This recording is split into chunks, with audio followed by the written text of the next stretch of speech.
Alhamdulillahirabbil alamin.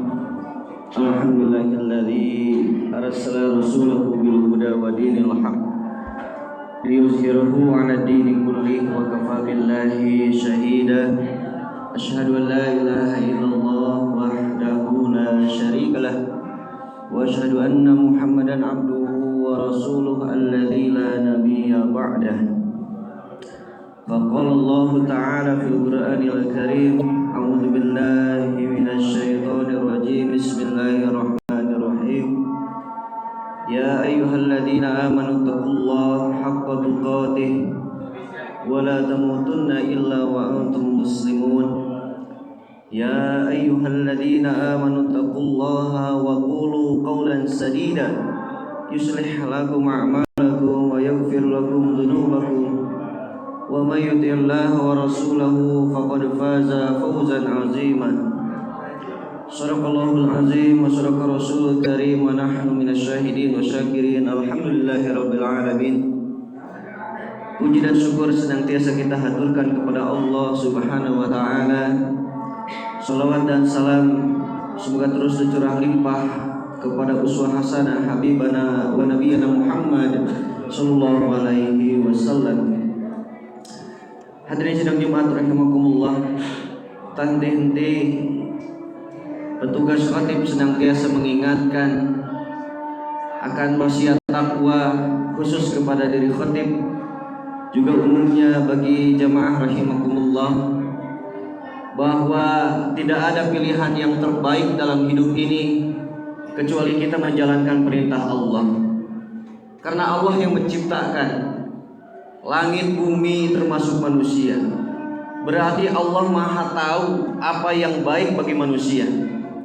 Meskipun kita dalam menerima perintah Allah kadang ragu, bahkan ada yang sempat terbesit suuzon ketika melihat perintah Allah yang kadang berat, bahkan terhitung secara otak, secara hitung-hitungan manusiawi seolah merugikan.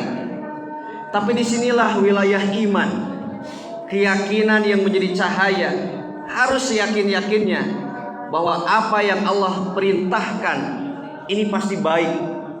Dalam surat Al-Maidah Allah sampai menegaskan, kalaulah seandainya ada perintah Allah yang menyuruh untuk membunuh dirimu sendiri, niscaya itu adalah sebuah kebaikan. Ini sebuah ilustrasi, perumpamaan yang begitu tegas. Apapun yang bersumber dari Allah, al-haqqu mir rabbik, adalah sebuah kebaikan. Fala takunanna minal mumtarin, dan kewajiban kita tidak boleh ragu. Begitu pula ini berlaku kepada larangan Allah. Mungkin fakta-fakta hari ini sudah cukup bagi kita bahwa ketika perintah Allah ini dilanggar, maka berbagai kejadian dan fenomena yang buruk, yang merusak dan merugikan pasti terjadi kepada umat manusia. Hadirin sidang Jumat rahimakumullah, kehadiran para nabi dan rasul ini adalah sebuah karunia, sebuah kasih sayang yang begitu besar bagi umat manusia. Baik diutusnya Rasul zaman dahulu sampai akhirnya zaman Nabi Muhammad SAW, sampai hari ini keberadaan para nabi dan rasul merupakan wujud kasih sayang Allah terbesar kepada kita. Karena akhirnya keberadaan para nabi dan rasul ini senantiasa berada pada pihak yang benar. Senantiasa para nabi dan rasul itu berpihak kepada kebenaran dan kebaikan, dan senantiasa menjadi simbol perlawanan terhadap kezoliman, terhadap kekufuran, terhadap orang-orang yang sombong. Ini satu hal yang harus disyukuri oleh kita, karena akhirnya kezoliman ini sesuatu yang merugikan, sesuatu yang merusak, baik itu kepada manusia yang melakukannya atau bahkan kepada manusia secara keseluruhan. Setiap kezoliman, setiap pelanggaran, baik itu kezoliman kepada Allah ataupun kezoliman terhadap manusia, ini adalah sesuatu yang sangat merugikan. Maka kehadiran para nabi dan rasul yang sampai hari ini risalahnya kita bisa rasakan adalah sebuah nikmat yang tak terhingga. Maka janganlah menjadi orang-orang yang justru tidak terikat dengan visi misi para nabi dan rasul. Meskipun hari ini kita tidak sejaman dengan nabi dan rasul, khususnya nabi kita tercinta Nabi Muhammad, Tapi justru tujuan hidup kita, agenda hidup kita harus tetap terhubung. Betul, Nabi Muhammad sudah tidak ada di tengah-tengah kita, sudah meninggalkan secara manusiawi, karena memang beliau adalah manusia seperti kita. Ada batas umur yang tidak mungkin 1400 tahun beliau masih hidup sampai sekarang. Tapi risalah, tujuan dan program kerasulan ini harus senantiasa ada dan terikat kepada kita selaku umatnya. Karena syarat keselamatan ini ada pada apa yang menjadi visi misi tujuan para nabi dan rasul. Kalaulah kita menjadi orang yang tidak terikat, tujuan kita berbeda dengan tujuan para nabi dan rasul, agenda hidup kita berbeda dengan agenda para nabi dan rasul, maka apalah modal keselamatan kita? Apalah modal kebahagiaan kita hidup di dunia? Orang yang sejaman dengan Nabi saja, orang yang hidup bertemu dengan Rasul saja, tidak dijamin bisa selamat, bisa bahagia dunia akhirat. Apalagi kita yang secara bangsa waktu ini sudah berbeda. Maka modal satu-satunya kita bisa terhubung dengan Rasulullah SAW adalah bagaimana menyamakan visi misi tujuan hidup kita, program hidup kita dengan program para nabi dan rasul. Hadirin sidang Jumat rahimakumullah, sudah cukuplah keruksakan yang sudah di depan mata, bukan lagi di layar televisi, di media sosial. Kita hari ini dapatkan keruksakan dan kezoliman itu sudah masuk ke wilayah pesantren. Ini musibah, ini alarm yang cukup keras menurut saya. Kalaulah kemaksiatan terjadi di masyarakat, mungkin pesantren bisa melawan. Kalaulah terjadi di wilayah-wilayah lain, kemaksiatan ini bisa diperbaiki dengan adanya pesantren. Tapi kalau justru kemaksiatan itu sudah masuk ke wilayah pesantren, berarti ini ada alarm yang sangat keras bagi manusia. Di mana lagi tempat yang paling aman kecuali pondok pesantren. Kalaulah hari ini realitanya kita mendapati berbagai, misal ada perzinahan di beberapa pondok pesantren, ini cukup menjadi sebuah ancaman bagi 10 tahun, 20 tahun Indonesia akan seperti apa kalau seandainya tempat yang paling aman saja sudah jebol oleh setan dan iblis laknatullah. Hadirin sidang Jumat rahimakumullah, kenapa bisa terjadi kemaksiatan di tingkat paling dalam di umat Islam pondok pesantren? Karena umat Islam ini sudah berbeda visi misinya dengan para nabi dan rasul. Kalaulah para nabi dan rasul adalah orang yang paling melawan terhadap kemungkaran, para nabi dan rasul itu senantiasa amar ma'ruf nahi mungkar. Ada kemungkaran langsung direspon. Maka kalaulah umat tidak seperti itu, maka sekelas pondok pesantren akan terkena dampak dari keruksakan yang terjadi. Ini gambaran, ini keruksakan yang sudah ba'duhum awliya'u ba'din, sudah menyeluruh sampai tingkat yang teraman saja sudah terkena dampaknya. Kita cukup misal di rumah-rumah terdapat berbagai fenomena, anak membunuh ibunya, suami membunuh ibu, dan lain sebagainya. Tapi kalau sudah masuk wilayah pesantren, berarti ini ada keabayan. Ini umat Islam yang harusnya mengikuti jejak Nabi untuk merespon kemungkaran. Bisa jadi karena ada keabayan, guru dan murid satu tempat tidak ditegur. Ada murid dan guru yang ngobrol tidak ditegur, terus abai terhadap kemungkaran yang terjadi. Kalau tadi fenomena anak yang membunuh ibu, bapaknya diam saja, ibunya melawan. Anaknya tidak sholat, bapaknya diam. Anaknya tidak ngaji, bapaknya diam. Maka akhirnya seperti itu, terjadi pembunuhan sebagai dampak tidak amar ma'ruf nahi mungkar.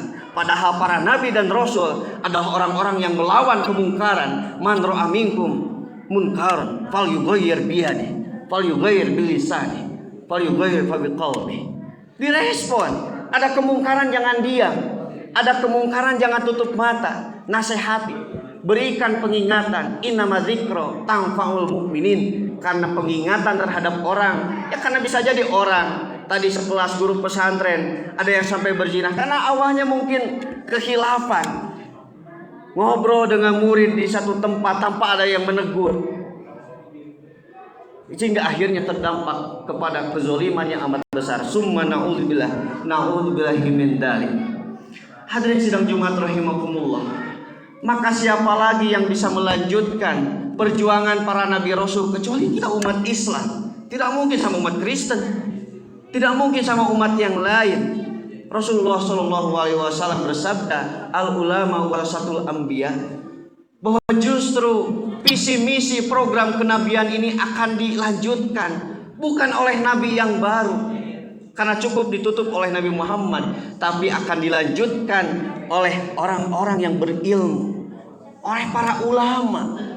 Ulama adalah para pelopor, bukan hanya ulama itu yang paham ini paham itu, bisa baca doa dan ini dan itu, bukan. Ulama sebetulnya adalah orang yang paham mana benar mana salah, dan ia merespon ketika ada kesalahan, karena ia akhirnya menjadi pewaris para nabi dan rasul. Dia bertanggung jawab terhadap kemungkaran yang terjadi di sebuah keluarga, sebuah sosial masyarakat. Ini ulama. Maka setidaknya kalaulah tingkat ulama ini begitu jauh bagi kita, setidaknya datang ke majelis ilmu, datang ke tempat-tempat yang di situ dijelaskan ilmu-ilmu Islam, sehingga kita selaku umatnya paham, oh ini benar, oh itu salah. Kalau salah, ya berarti harus direspon, harus ditegur, harus dinasehati dan sebagainya. Surat Ali Imran ayat 104, Allah Subhanahu wa taala berfirman, A'udzubillahi minasyaitonirrajim. Bismillahirrahmanirrahim. Wa la takum minkum ummatun yad'una ila khair wa ya'muruna bil ma'ruf wa yanhauna 'anil munkar. Yang disebut dengan umat adalah ya'muruna bil ma'ruf. Ia tidak segan-segan mengajak. Ia mengajak kepada yang baik. Seorang bapak kalau ingin jadi umat Rasulullah, jangan ragu menyuruh sholat kepada anaknya. Jangan ragu untuk memaksa anaknya untuk ngaji, karena itu punya otoritas sebagai seorang bapak. Dalam hadis disebutkan anak 9 tahun tidak mau sholat, pukul saja, menunjukkan sebuah keseriusan. Bapak sedang serius, tidak bisa ditolerir, diganggu. Kalau urusan ngaji dan urusan sholat, harus sampai memukul, bapak siap. Meskipun dalam hadis yang lain memukulnya adalah memukul yang mendidik, bukan memukul pakai hawa nafsu. Ini satu keseriusan. Ya'muruna bil ma'ruf, menyuruh kepada yang ma'ruf, bukan menyuruh yang ma'ruf kalau yuk ngaji, yuk sholat, tapi tidak dipakai otoritas sebagai seorang ayah, sebagai seorang kakak, sebagai seorang pimpinan dan lain sebagainya. Pakai otoritas itu. Kemana lagi penyelamatan terhadap duriyah, terhadap anak-anak kita, terhadap sosial masyarakat, kalau anak-anak kita tidak dipaksa duduk di masjid, kalau anak-anak kita tidak bisa dipaksa untuk sholat berjamaah, siapa lagi yang akan berani? Kita selaku umat, yang mungkin ada yang sebagai bapak-bapak, ada yang sebagai kakak, ada yang sebagai keluarga, itu otoritas dari Allah yang bisa dipakai. Ya'muruna bil ma'ruf, ajak, suruh, perintah, instruksikan untuk melaksanakan berbagai kebaikan. Wa yanhauna 'anil munkar, dan orang-orang yang mengikuti yang disebut umat Rasulullah itu adalah orang-orang yang merespon. Respon saja. Baik itu dengan teguran yang lembut, teguran yang tegas, nasihat yang baik, itu adalah respon kita. Dalam sebuah hadis disebutkan, hadis dari Musnad Ahmad, riwayat Bukhari wal Muslim, di akhirat nanti ada sekelompok kaum yang dekat dengan Rasulullah. Dekat, sangat dekat dengan Rasulullah, sampai Rasul menyangka inilah umatku, tapi justru oleh malaikat diusir seperti domba-domba, diusir. Sampai Rasulullah terkaget, hai malaikat, ini umatku. Tapi kata malaikat, tidak, mereka bukan umatmu. Kenapa? Karena mereka tidak mau merespon kemungkaran. Mereka melihat ada yang salah, mereka ada melihat orang yang tidak sholat, tidak ngaji, tapi mereka diam saja, sehingga akhirnya mereka dijauhkan dari Rasulullah dalam arti masuk neraka.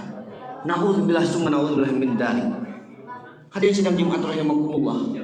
Dalam hadis yang lain yang diriwayatkan oleh Imam Tabrani dan Imam Baihaqi disebutkan bahwa satu kali Allah Subhanahu wa taala mengutus malaikat untuk menghukum satu kaum.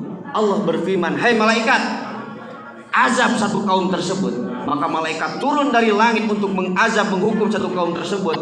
Tapi begitu terperangahnya malaikat, karena ketika si kaum tersebut mau dihukum, malaikat melihat ada orang yang sedang sujud, ada orang yang sedang sholat, ada orang yang sedang berjamaah di masjid.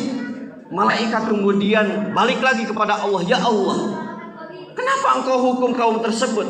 Padahal di sana ada orang yang sedang ruku dan sujud kepada engkau. Tapi Allah Subhanahu wa ta'ala berfirman menjawab, justru orang itulah yang harus pertama engkau hukum, karena mukanya tidak pernah merah dalam melihat kemungkaran demi kemungkaran. Na'udzubillah summa na'udzubillah min dzalik. Barakallahu li wa lakum.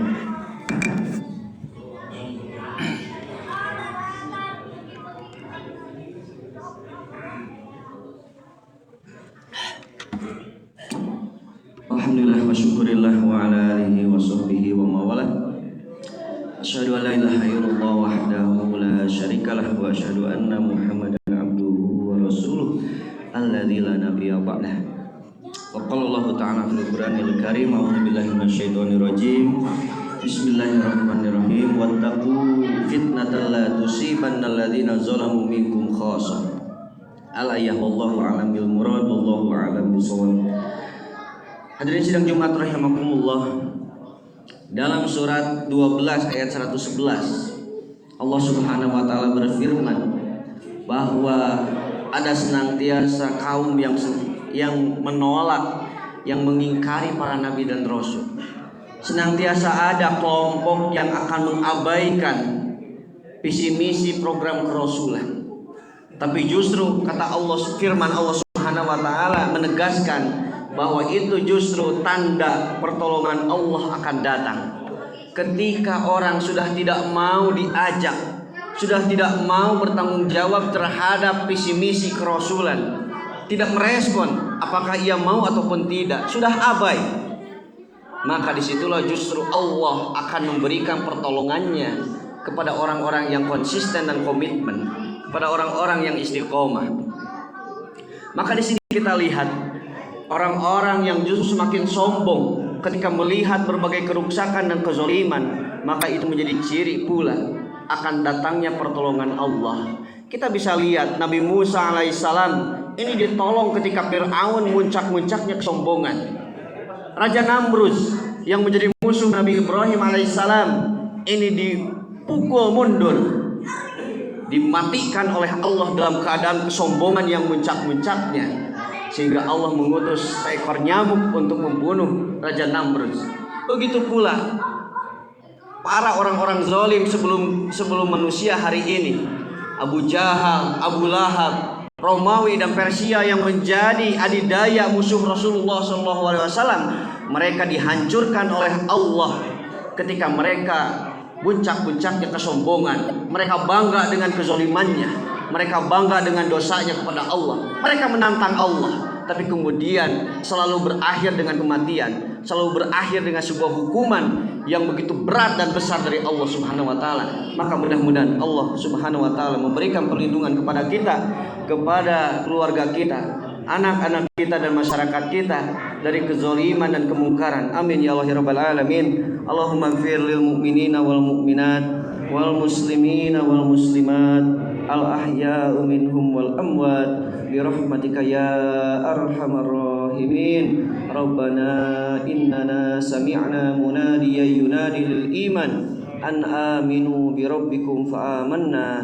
Rabbana faghfir lana dhunubana wa kaffir 'anna sayyi'atina wa tawaffana ma'al abrar. Rabbana wa atina ma wa'adtana 'ala rusulika wa la tukhzina yawmal qiyamah innaka la tukhliful mi'ad. Rabbana hab lana min azwajina wa dhurriyyatina qurrata a'yun waj'alna lil muttaqina imama Subhana rabbika rabbil izzati amma yasifun wa salamun 'alal mursalin walhamdulillahi rabbil alamin. Assalamualaikum warahmatullahi wabarakatuh.